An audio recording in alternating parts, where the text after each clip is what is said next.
Hola, soy Natalia Cabrera y les doy la bienvenida a Aquí América, el espacio de France 24 para revisar en profundidad las historias de nuestro continente. Kenosha arde luego de que un policía blanco disparara 7 veces por la espalda y dejara paralizado al afroamericano Jacob Blake. El movimiento Black Lives Matter se tomó las calles de esta ciudad del estado de Wisconsin. Y hasta allí llegaron Trump y Biden, al mismo tiempo que siguen saliendo a la luz nuevos casos de presunto abuso contra los afroestadounidenses. Colombia es el 6º país del mundo en contagios de COVID-19 y terminó esta semana su confinamiento. Ahora solo deberán permanecer en casa los positivos.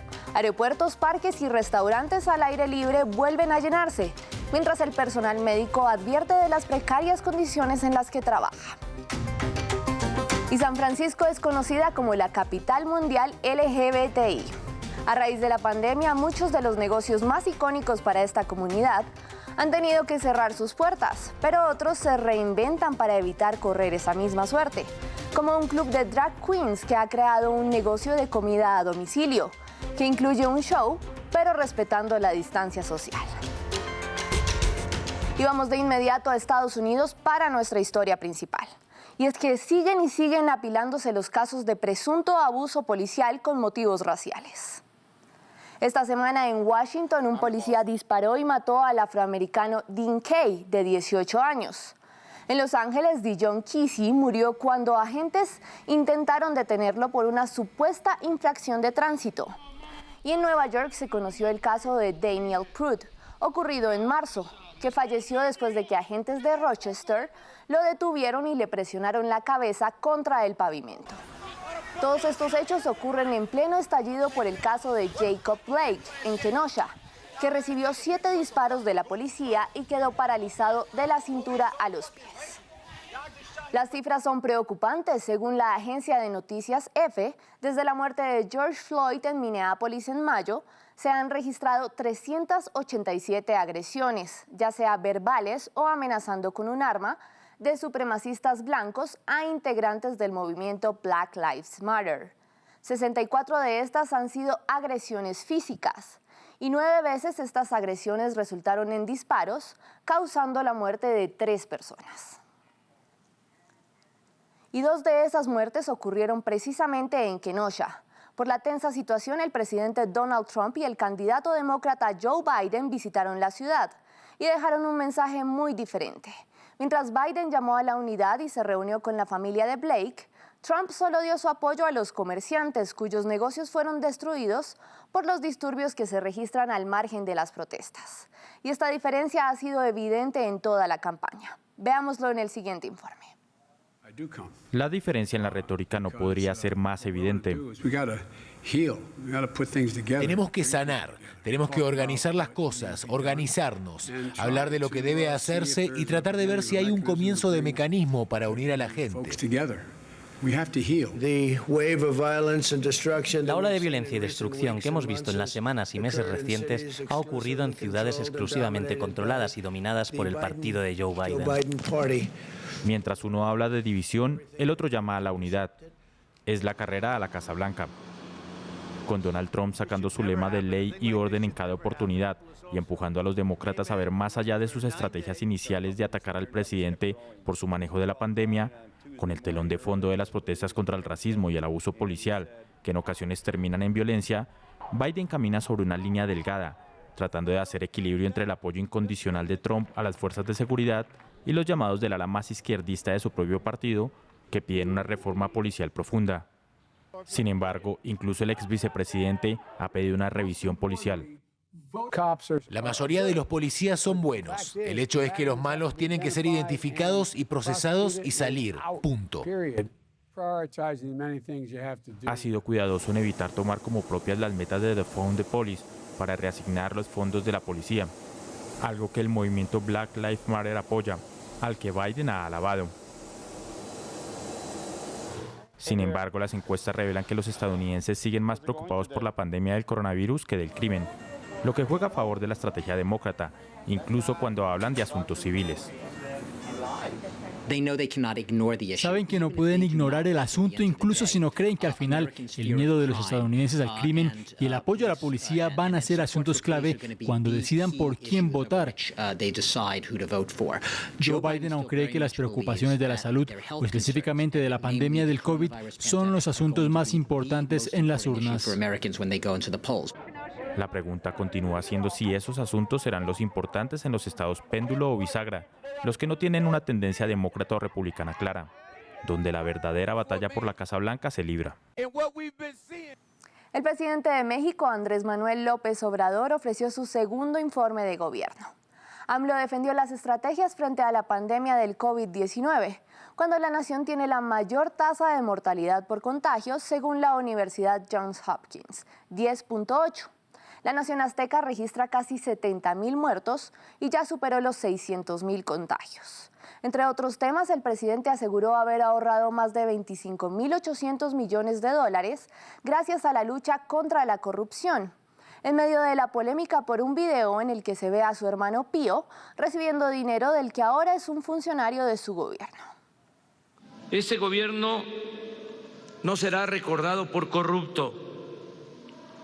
Nuestro principal legado será purificar la vida pública de México. Y estamos avanzando.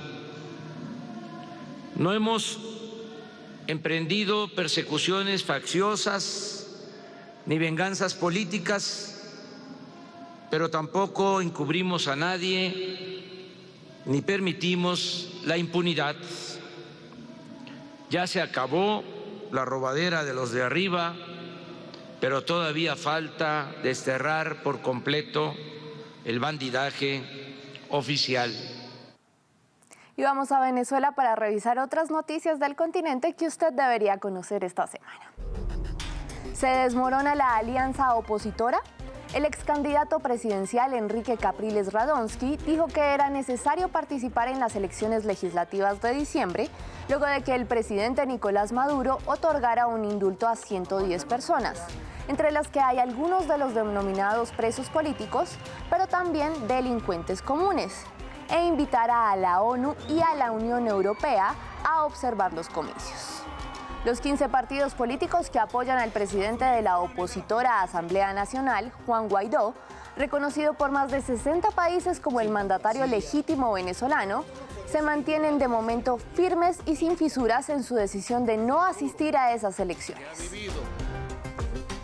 La expresidenta de Costa Rica, Laura Chinchilla, renunció a la candidatura a la presidencia del Banco Interamericano de Desarrollo en medio de la polémica que hay por esa elección, debido a que por primera vez en la historia el presidente Donald Trump nominó a un candidato estadounidense, rompiendo con la tradición de que el líder sea un latinoamericano. Y más que un seguidor, conoce la Hacienda española a Shakira. El diario El País de España divulgó la minuciosa investigación con la que una inspectora buscaba determinar que la cantante colombiana no vive en Bahamas, sino en España, desde que inició su relación con el futbolista Gerard Piqué, lo que la obliga a pagar impuestos en ese país. Y sigamos hablando de Colombia, la sexta nación del mundo en contagios de COVID-19. Sin embargo, empezó esta semana su reapertura en casi todos los sectores de la economía. Solo habrá confinamiento selectivo, es decir, que las únicas personas que deberán permanecer en casa serán las positivas por COVID-19. Pero el personal médico sigue trabajando en condiciones particularmente difíciles. Veamos el informe de Pascal Mariani y Simone Bruno. 8 de la mañana en Bogotá. Maribel acaba de terminar su turno nocturno en un hospital. Sin haber dormido, se dirige a una clínica privada para otra jornada de trabajo. El 80% de los trabajadores de la salud en todo el país estamos deslaboralizados. Lo que hace la mayoría es tener 2 o 3 trabajos. Gran parte de la actividad se ha reanudado. La cuarentena realmente estricta la tuvimos el primer mes y de ahí en adelante pues se fue flexibilizando. El número de casos de COVID-19 se ha multiplicado en los últimos meses a pesar de 5 meses de confinamiento. Esta es la paradoja colombiana. En esta clínica, Maribel trabaja como refuerzo en la unidad de cuidados intensivos. Buenos días. Este hombre acaba de enterarse de que su hermano ha muerto de coronavirus. Me tocó ahorita parar la ronda porque los muchachos se me derrumbaron, se me pusieron a llorar. La muerte es que el muchacho que acabó de morir tenía 30 años. Se dedicaba a ser taxista. En Colombia hay un divorcio entre el gremio de la salud y las autoridades. El Colegio Médico de Bogotá y otras asociaciones de salud hicieron muchas advertencias sobre el manejo de la pandemia, pero los administradores de lo público hicieron caso omiso y ellos pues siguieron sus propias líneas. Hoy la economía está colapsada y con el fin del confinamiento, los médicos temen un aumento de los contagios cuando ya están al límite. Ya estamos muy cansados. Esa parte emocional, esa parte de intensidad horaria ya nos impacta mucho. Extrañamos nuestras familias. El desconfinamiento inició. Las reuniones seguirán siendo prohibidas. Se recomienda el teletrabajo para quienes pueden, pero todos tienen derecho a circular libremente. Solo los contagiados tendrán que quedarse en casa. La apuesta es arriesgada en un país donde las pruebas aún son insuficientes y el sistema de salud es más frágil que nunca. Las drag queens de San Francisco tienen claro que la pandemia del COVID-19 no las detendrá. Para evitar tener que cerrar uno de sus clubs más famosos en la que es conocida como la capital LGBTI, se adaptaron a las medidas y empezaron a vender comida a domicilio con un show incluido.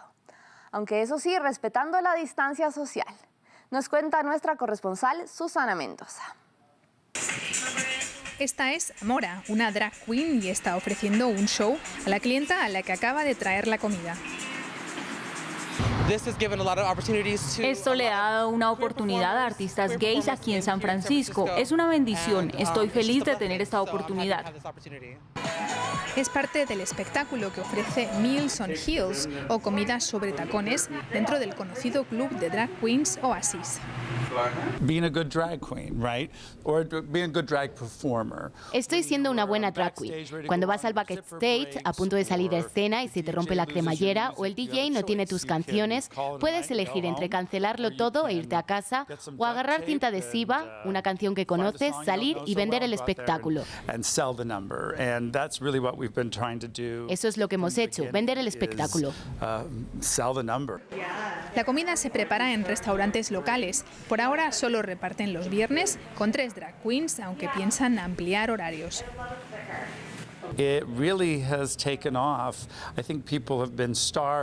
Realmente se ha vuelto popular. Creo que la gente tiene hambre de conectar con otros seres humanos. Están ya acostumbrados a tener conferencias por Zoom, por videochat. Quieren ver a otro ser humano.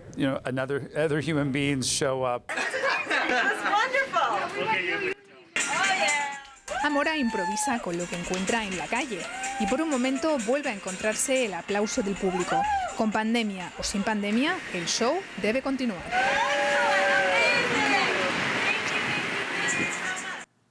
Y gracias por acompañarme en esta emisión de Aquí América. Recuerden que pueden seguirme en la dirección que ven en sus pantallas. Cuídense mucho del coronavirus, si pueden quédense en casa y sigan viendo France 24.